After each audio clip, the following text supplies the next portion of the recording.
A major blow to a local real estate giant, as hundreds, possibly thousands of dollars will now be paid back to anyone who was a tenant in the last 4 years. Dave, we're talking about Weidner Properties that has just settled a lawsuit over its late rent fees it's been charging tenants. CBS 11's Andrea Augusti joins us live in the newsroom tonight with who is owed money and just how much. Andrea? Dave and Laura, some say Weidner Properties holds a monopoly on the rental market here in Anchorage. And as it turns out, Weidner was making a killing in late fees.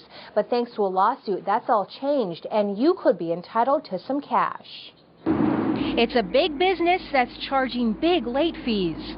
Weidner Properties owns 32 different apartment buildings in Anchorage, home to nearly 4,000 Alaskans.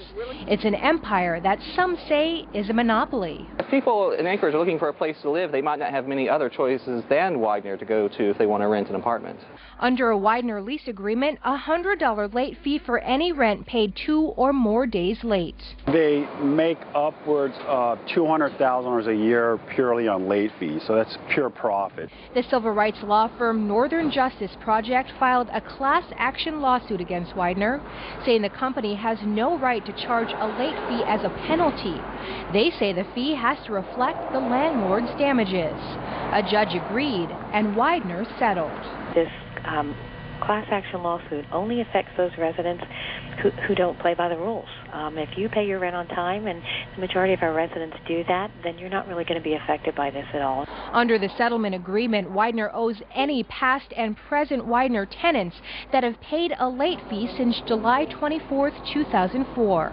The apartment company has also agreed to change their policies for the future. Weidner is going to be refunding the majority of the $100 late fees any tenants have ever paid, and they're agreeing to change their contracts in the future for all tenants so that they're not going to pay anything above a $37.50 late fee plus an inflation adjustment. I don't have the official settlement document, but it will change, and then of course our residents will absolutely be notified as soon as we have the official paperwork.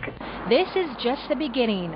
Armed with this victory, the lawyers with Northern Justice Project say all Alaskan tenants could soon be seeing a change to other landlords' policies and possibly lower fees. Again, this refund goes back 45 months or 4 years. Weidner is supposed to refund all former and current tenants, but they have to be able to find you to pay you. If you're not sure if they have your current address, check out our website at ktva.com for the company's contact information. Laura?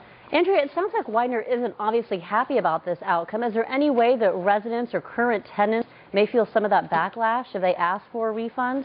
Laura, Weidner is not supposed to do that backlash. I'm told under the settlement agreement, the company cannot take action against any tenant who asks for the refund. And because this is a settlement that's been upheld by a judge, there isn't any way they can appeal.